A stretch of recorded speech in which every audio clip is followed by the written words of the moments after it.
What's going on, guys? Welcome to the Talking Pigskin Week 12 edition. Unfortunately, last week I went 1-4 with my picks, but what a great Monday night game we had with the Chiefs and the Rams. 54-51, high flying offenses. Even the defense had a couple of touchdowns on their end as well. It was definitely one of the most entertaining games I've ever seen, and especially in the regular season. I read a stat. I think it's the highest rated Monday night game that ESPN has had in years, which is great. Sure, the offenses are insanely good. It's a track meet now with these high-powered offenses along with the Saints. But you have to enjoy it as fans. That's where the sport has becoming.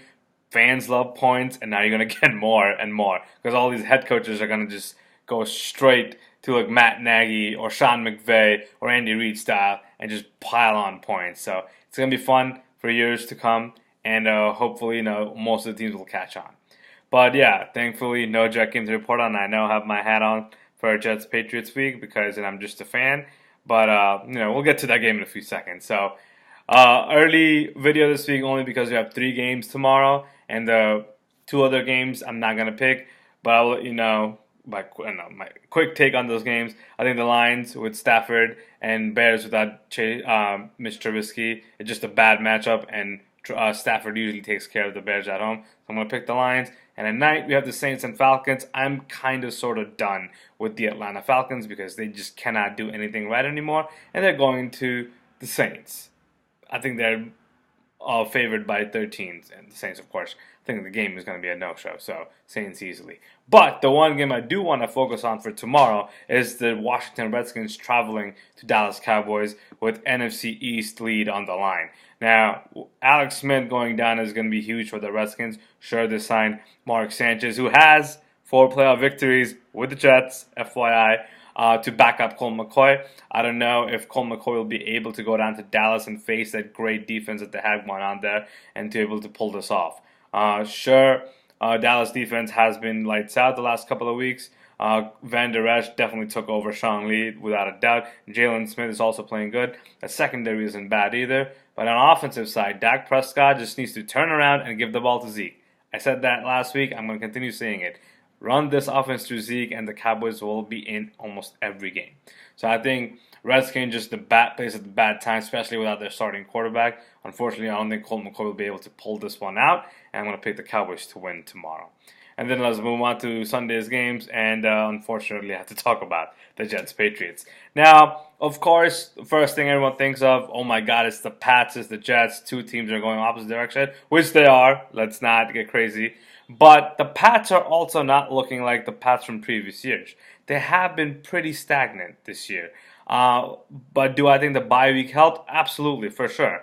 Gronk is a shell of himself, but I think he might have a good game or a breakout game against the Jets.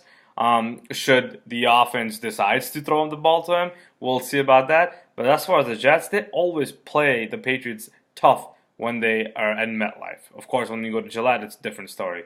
But I think the Jets will play it tough, especially after the debacle they had a couple of weeks ago against the Bills. I think they will have a good game, but I don't think it's going to be enough for all 4 quarters. I think Sam Darnold hopefully will play the game. I do not want him to miss the first game, his first game against the Patriots. So hopefully I'm hoping that he's going to be under center on Sunday, but I just don't see anything from the Jets to make me feel they're going to upset the Patriots. The Patriots will win this game easily.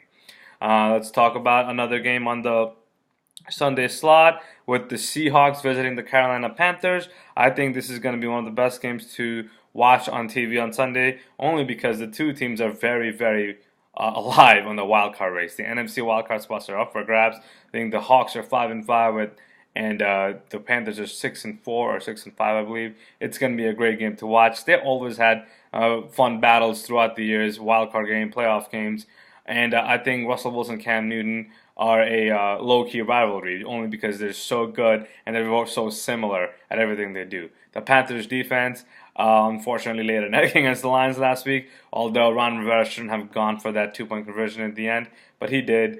It is what it is, but I think the Cam Newton and that offense to turn it around, and hosting Hawks in town, who are coming off a big win against the Packers, will be ready to go, but I think Panthers at home have the edge, so I'll give the win to Panthers. Next game we have is, this is a good one.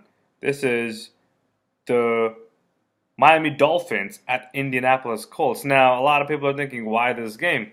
But can you imagine the Colts, who were 1-4 or 1-5, I believe, stormed back, won 4 straight, and now they're 5-5, vying for that sixth wildcard spot, which currently is under Baltimore's hands. All these teams are bunched up together, including Miami. They're also 5-5. They're getting their starting quarterback in Ryan Tannehill. This is going to be a fun game to watch. It's a 4 o'clock game. Luck will be ready to go. Dolphins defense, they're not bad. As you know, Kiko Alonso is the second leading tackler, is leading in tackles right now. I think Daniel Snyder is number 1 from the Colts, but not sure about that. But Cameron Wake is going to be ready to go. So is Robert Quinn. The only problem is the Colts are going to be without their starting center, Ryan Kelly, and Andrew Luck hasn't been touched in 5 games. I think this week they might be able. The Colts might be able to not protect Andrew Luck as much as previous weeks. So we'll see what happens. But I think it's going to be a very good game. I give the edge to Colts just because they're at home and Luck's on fire right now. Next game we have is the Pittsburgh Steelers traveling to Denver to take on the Broncos. This is a tough game to pick only because Pittsburgh looked horrible first 3 quarters at Jacksonville last week. By the 4th quarter, Jaguars just gave up and let Pittsburgh win. This game, Pittsburgh usually struggles at Denver, and Denver's coming off a huge win against the Chargers. They'll be high off that win, so it's going to be a tricky game to pick, but I think Ben Roethlisberger will turn it around this week and have 4 solid quarters, even though Von Miller will be in his face almost every other play, but I'm going to give the edge to Pittsburgh Steelers.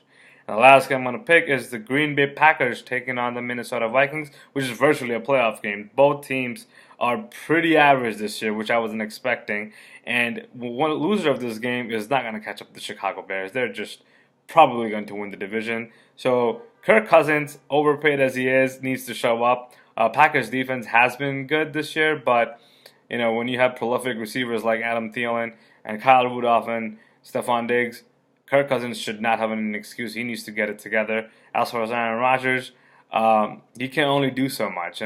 Reports are Mike McCarthy and him are just not meshing well. Who knows what will happen with them? But it is what it is. In a very close game, I'm going to pick the Vikings to win this game. So there you have it. I'm picking the Cowboys. I'm picking the Patriots. I'm picking the Panthers. I'm picking the Steelers. Wow, I just picked 6 games this week. I just realized that. Steelers, Colts, and the Vikings. Everyone have a happy Thanksgiving. Hopefully you guys will have a great Thursday with all your families. Enjoy the food, enjoy the football. I can't wait to see you guys next week.